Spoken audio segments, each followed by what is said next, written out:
Just wanna be loved.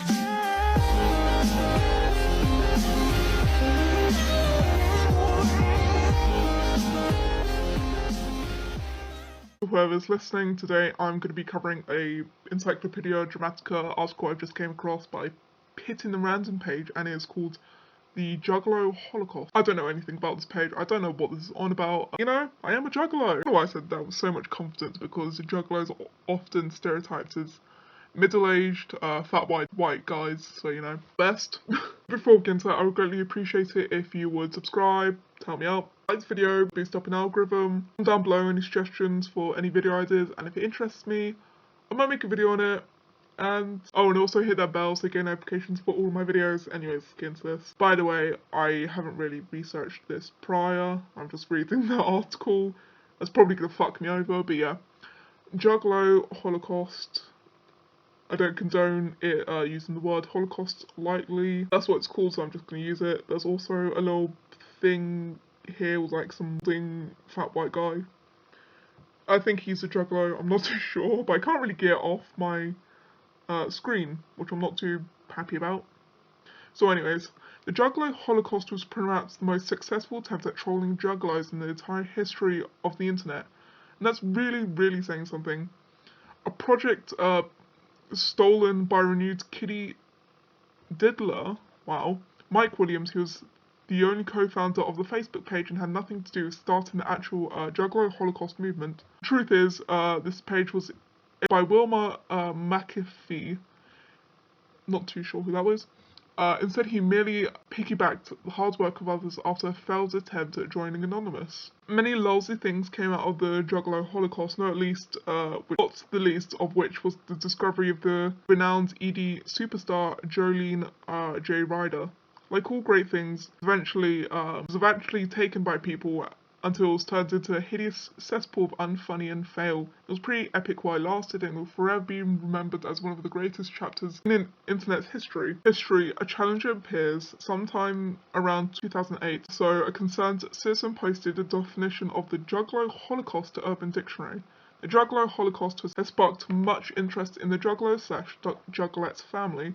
So far, 20 to 25 juggalos have been shot and killed, where 6 juggalettes have been assaulted.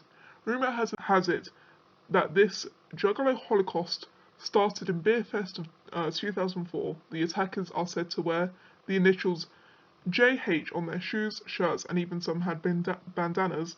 Any juggalo or juggalette that spots someone with these initials needs to stay in large groups and have in very lit areas. Beware of everyone and stay down with the clown, don't let these idiots stop us. Although that sounds terrible, you can avoid looking like a juggalo or juggalette. Just don't wear the face paint, don't wear the merch. If you have any tattoos or anything that symbolizes that you're a juggalo, cover it up unless you have like a face tattoo or something. But why would you get a face tattoo of any juggalo/insane clown posse thing? I don't know. So yeah, this resulted in a nationwide panic sweeping over the juggalo. Dozens of pimply-faced secondary school nerds in clown paint shat themselves in a collective state of paranoia psychosis, ready to set foot outside of their house, fear of being stripped, assaulted and strangled by Juggalo Holocaust soldiers. Not that juggalos ever set foot outside of their houses in the first place. This concern eventually became so widespread among the juggalo community that it reached the rappers themselves. When a frightened juggalette asked about it during a call to Blaze Your Dead Homie internet radio show, he responded that the Holocaust is not real and he has never heard of it. Pretty soon it became apparent that this epic work of trolling was a product of the internet from Land of the Bands, a place where lonely nerds congregate to make fun of other lonely nerds. Some argue that these people are actually closet juggalos, since like juggalos, they spend most of their time talking about insane clown posse on the internet. While probably true, it does not negate the vast amount of lol that the Juggalo Holocaust has managed to generate. The Eshem Chronicles. A few years prior to all of this, a rapper from Detroit, Michigan named Rashan Attic Smith, better known by his stage name Esham, was signed by a Psychopathic Records. Like all black artists that ICP signs their record label, he was given zero promotion and forced to pick. I'm not going to say that one, but basically all the white ones went on tour, all the black ones were forced to pick. That's all I'm going to say, apparently. Although that's obviously not true. Eventually he was kicked off the record label, at which point no one else in the music industry wanted anything to do with him, which is understandable because who wants a bunch of meth-addicted rednecks to attend their concert? However, Rasham had a plan for his revenge. Using his last remaining £15, he bought an hour in the amateur music studio located in his local shopping mall, recorded an album subliminally to sing Insane Clown Posse and Juggalos. He then gave it away at the gathering of Juggalos 2009. A few months later, Juggalos slowly began to realise that they had been trolled. This resulted in dozens of YouTube videos where Juggalos argue with each other about whether or not the album was a diss. Esham, sensing another opportunity for lulz, put on his very best troll face and announced to everyone that the album was recorded in character and wasn't meant to disparage anyone. More YouTube drama ensued, and apparently Esham later died in Detroit. Not too sure if that's true. Juggalo Holocaust trolls the FBI.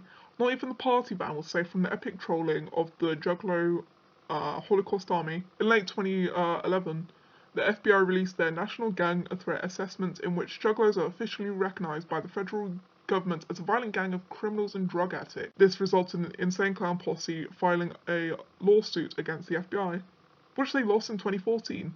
According to a document obtained by the Insane Clown plaintiffs via the FOIA request, the FBI's classification of Juggalos were partially based on an entirely reliable information from the Juggalo Holocaust WordPress blog. This sounds fucking stupid, but I remember doing my GCSE speaking and listening thing on the Insane Clown Posse, and I did cover the lawsuit and how Juggalos were classified as like a gang by the FBI, but I believe it's now been revoked. They're not considered a gang anymore. Not too sure. I got that from Wikipedia, and yeah, Wikipedia's not always the best source. It all goes to shit. Sometime in 2013, the site's administrators sent out a mass email saying that they were very sorry for hurting everyone's feelings, and they never meant for the forum to ruin our friendships. The forum was then closed down. Then it was reopened a few days later by the same fucking people under a new domain name. The new forums have absolutely nothing to do with the Juggalo Holocaust, making them a complete waste of time. The only lulzy thing that happened during this period was the discovery of the local ED legend Jolene Ryder. I'm not too sure who this is. Who brought a fresh dose of humour to the lulz starved and dying Juggalo Holocaust movement. However, this was not enough to save it, and the Juggalo Holocaust was pronounced dead on the 20th of October 2013. But yeah, I had a really good... to be fair, I had a lot of fun making this video. I'm not too sure why, but anyways, I'm gonna go now. Goodbye.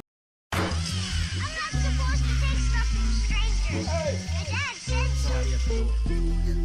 Knock, knock. Is there? It's home. Juggalo. I came here just to say hello. Only wrestling I watch is bitches and jello. My favorite Fago is mellow yellow. I might let your girl ride the pogo stick. Hit me on the hip, you know the O's go quick. I spit that wicked shit and do big deals. I smoke a lot of weed.